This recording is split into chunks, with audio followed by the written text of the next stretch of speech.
Thank you so much, Elaine. Thank you all for having me here. It's a pleasure to be joined with you in this fight for constitutional rights and for free speech. It's a particular pleasure to be on a panel with Don and Neville, of whom I've been an admirer for more than 30 years. The issues raised by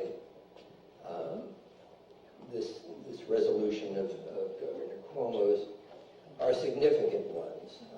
They are of considerable practical concern. They are of considerable concern in principle. Yeah. To get to specifics, I'm holding Executive Order 157, promulgated by Governor Cuomo on June 5th of this year, directing state agencies and authorities to divest public funds supporting BDS campaign against Israel. BDS, as I assume most of you know, those are initials for boycott, divestment, and sanctions. And as Donna will explain in greater detail, that is a movement that seeks to obtain certain results towards equality and justice on behalf of the Palestinian people. The executive order has two parts to it.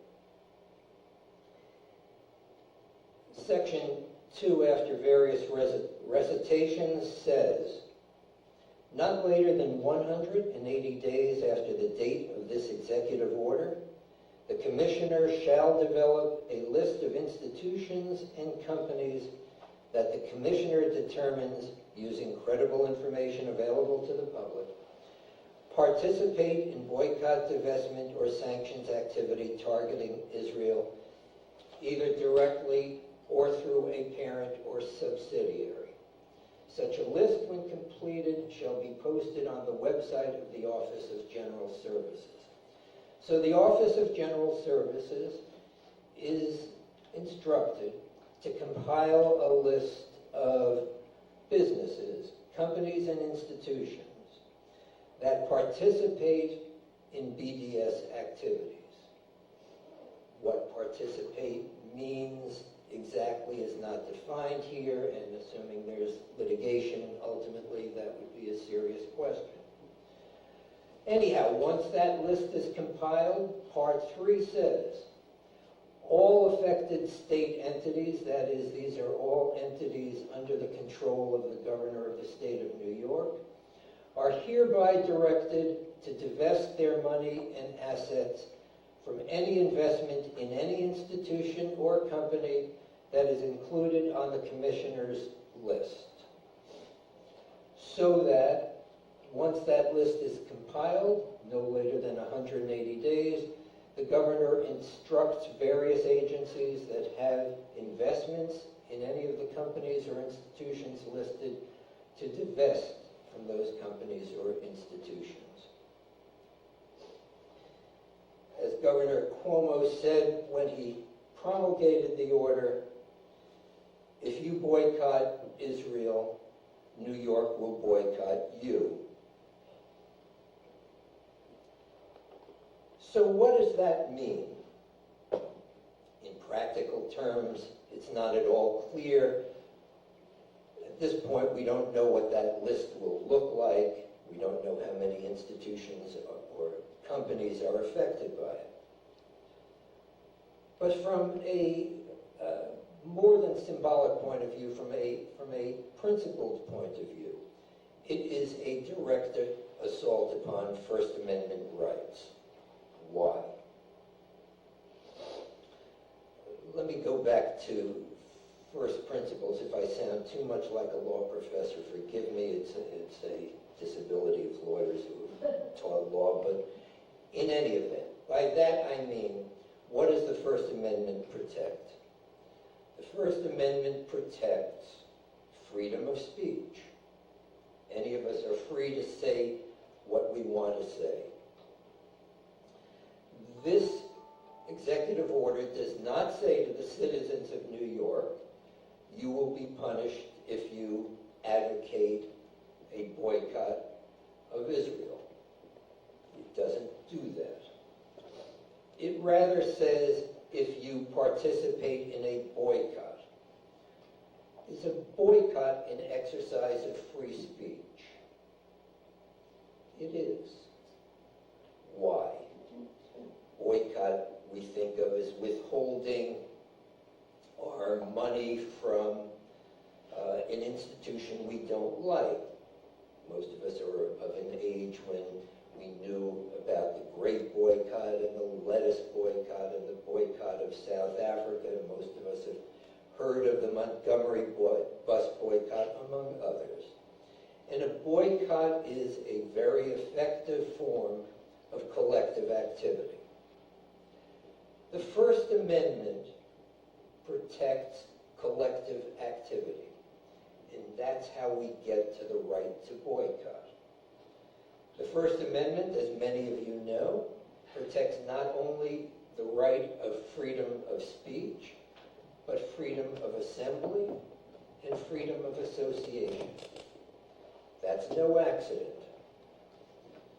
The architects of the First Amendment understood greatly that individual expression is important to protect, but so is group expression. And the Supreme Court has recognized that as well. So that the Supreme Court said in the 1950s, by collective efforts, individuals can make their views known when individually their views would be faint. That is the purpose of the freedom of association, to associate together. The court also said, effective advocacy, particularly on controversial points of view, is undeniably enhanced by group association. When people speak in groups through associations, when they publicly assemble, they amplify the voices of individuals. With the internet, we know that most voices get out there. But protesters know to take to the streets because amplification of their voices by large numbers is more effective than individual voices. So how do we get to the right to boycott? The court was presented with that issue in a case coming out of the 1960s called NAACP versus Claiborne Hardware. What happened is a group of black citizens in southern Mississippi organized a boycott of businesses that refused to hire African American employees. Banks were refusing to give loans to those who were active in the civil rights movement, and the police department was doing what police departments often do with people of color.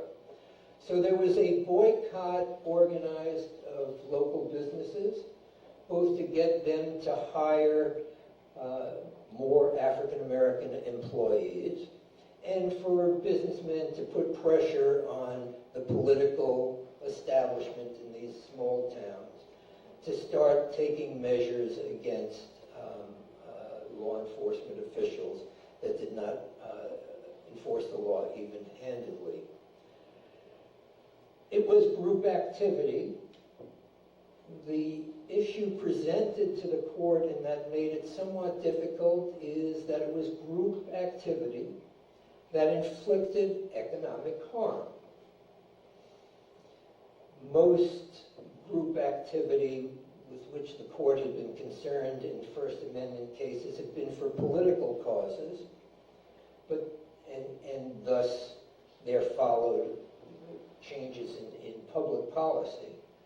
But this was group activity that inflicted economic harm. It was a boycott. It was a boycott designed to inflict economic harm until businesses changed their policies and until they acted on the concerns of the boycotters. So the court, in responding to the question, said something that is particularly appropriate for the issue at hand. With regard to the issue of inflicting economic injury, the court said, the First Amendment is a charter for government, not for an institution of learning. Free trade in ideas means free trade in the opportunity to persuade to action. So in those ringing words, the court made clear that whether or not institutions such as businesses or governments suffered economic harm, that was totally besides the point. That's what the First Amendment is about. It is designed to persuade to action. It is not a charter for an educational institution. So that leads to our current issue. The right to boycott is protected by the First Amendment. The proponents, the advocates on behalf of BDS have a First Amendment right to do so. Governor Cuomo says, if you boycott Israel, New York State will boycott you. What he means is not that New York State will put you in prison, but rather it will not allow you to do business with Israel. The counsel for the governor appeared on the Brian Lehrer show on NPR the other day, and he made the argument that nobody's being punished by this executive order. Rather, New York is withholding its business from an entity, and New York State has the right to decide how to spend its dollars.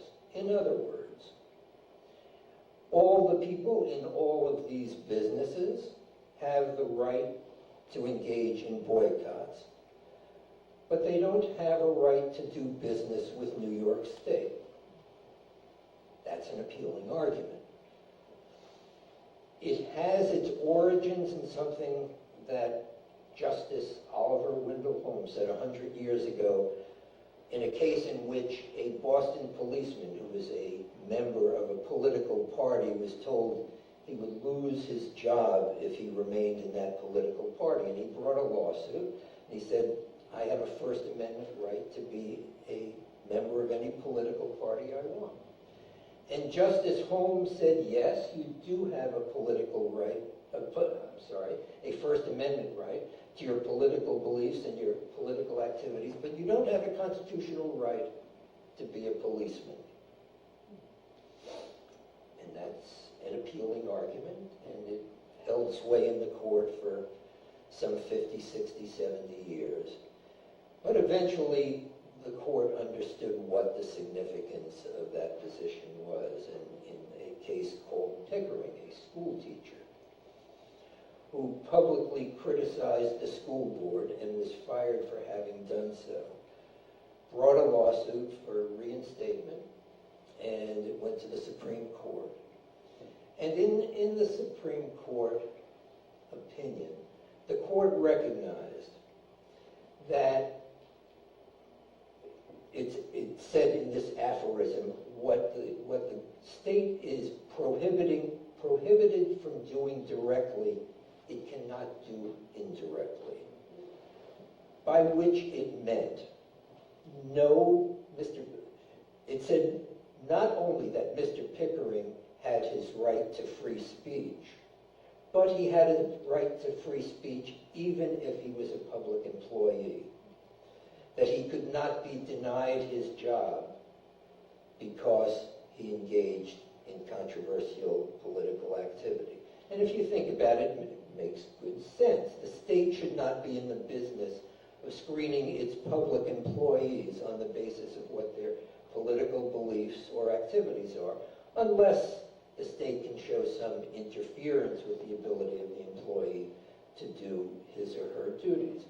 So Pickering is the law. So to the extent that the governor's lawyer is saying, you have your free speech rights, but you don't have a right to be a public employee, he's saying something that's directly contrary to established First Amendment law. It's a principle Mayor Giuliani learned some 20 years or so ago when he decided to defund the Brooklyn Museum because it had an art exhibit that offended him. And the court said resoundingly that the fact that it is publicly funded does not give the head of New York City to impose his personal views on how those public funds can be dispensed, to the extent that the decision about the spending of those funds is based on the speech-giving offense to the mayor of the city of New York. This executive order takes us to the next First Amendment step. And I'm sorry if it sounded too much like a class, but that's how I think. I think sort of like a lawyer. So public employees can't be fired. What about contractors? What about companies? What about businesses? Can the state decide to not do business with a company that engages in political activities that the state doesn't like? And that case went to the Supreme Court about 10 years ago. It's called O'Hara Trucking Services versus City of North Lake. And that precise question was presented to the court. The plaintiffs in that case had offended local officials by their political activities, and a contract that the local municipality had with O'Hara Trucking Services was terminated. And O'Hara sued, took his case to the Supreme Court, and the court held that the Pickering principle surely applies. If you can't fire a public employee, and the court extended that principle to the hiring of a public employee in the case called Elrod, so that it can't fire a public employee or refuse to hire a public employee because of that person's political activities. And if that's the principle, then the court said logically it cannot terminate a contract, nor in fact in a companion case refuse to enter into a contract with a business that engaged in political activities that offended political politicians or government officials. So the law that responds to the governor's lawyer, who says, and he said this explicitly on this radio program, we pay for it, we can decide what to do with our money. That statement flatly contradicts the holding of Pickering and O'Hare. The state cannot decide what to do with its money because they don't like what a person or a business does politically. So, counsel makes one other argument. He makes actually two.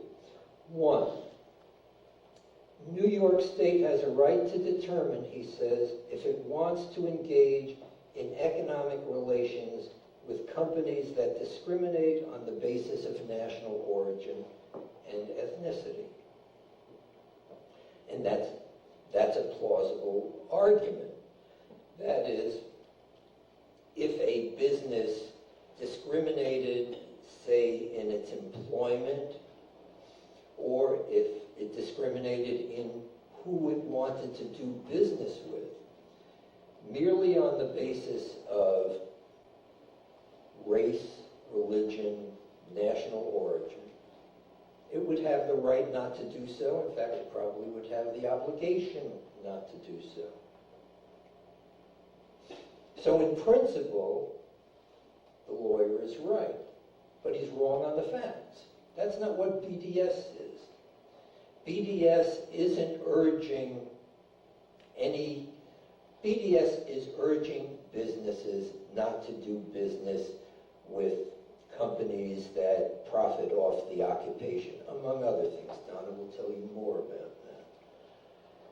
It's not saying don't do business with companies because they have relations with the Jewish state or with Jews. They urge companies not to do business with Israel because of its human rights violations, because of its violations of principles of equality and justice. There's simply no case to be made that this is anything, BDS is anything but political speech. Having said that, there are people who will say that it's a form of anti-Semitism, an issue to which Donna will address herself. The third argument he makes is that U.S. law already prohibits boycotts of Israel. Well, all that U.S. law does is penalizes participants in, quote, any boycott fostered or imposed by a foreign country against a country which is friendly to the U.S. And for those of you who don't remember, those were provisions that grew out of the Arab League boycott of Israel. It was a boycott organized by nations to penalize another nation. And the United States Congress, which with the president controls foreign policy, says that's a violation of our foreign policy. We don't want to support other nations inflicting harm upon Israel, and therefore we will not abide support of the Arab League boycott. Nobody can seriously make the argument that BDS is anything like the Arab League boycott. It wasn't instituted by nations. Donna will tell you how it came to be instituted. But it was, in short, and it was and is a campaign of private individuals expressing their personal beliefs about the conduct of Israel towards Palestinians in the occupied territories and within the state of Israel.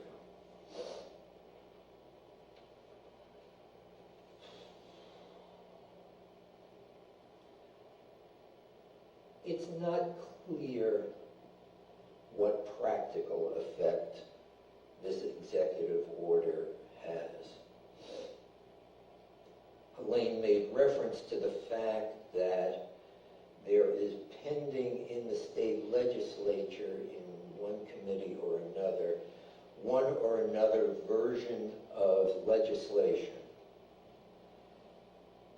that would, in effect, prohibit any institution or company that participates in a boycott of Israel, or the legislation that's currently at issue prohibits any boycott of any friendly nation, though its impetus clearly is BDS and its concern with Israel, but it says any nation, prohibits the state from doing business with any institution that supports or participates in the boycott of a friendly nation. That is much broader than the executive order. That would prohibit, for example, the state doing business with entities such as projects of the Presbyterian Church. The Presbyterian Church has endorsed BDS as a matter of principle and as a matter of concern about human rights, equality, and justice. So that if any of that legislation passed, projects that the Presbyterian Church may receive state funding from, say child care services or other contracted services that the Presbyterian Church may engage in, those projects would be in jeopardy. This executive order doesn't say that. This executive order requires that the state divest money and assets from certain companies. It's not at all clear how many of the companies that this might apply to, how many companies this might apply to at all. And it's only divesting from them, not denying any of these companies the right to do business with the state. So in practical effect, it may not have a great deal of significance. In symbolic effect, in principle, it has a great deal of meaning and significance. If the governor can say, I don't want you to boycott, I don't want you to engage in collective activity on an issue about which I have strong feelings, about which I am offended, of which I disapprove. He is laying out grounds for executive power that should concern us all, and I think are deeply offensive to our Constitution and to the First Amendment, and therefore the issue for which we are gathered here tonight has very important significance.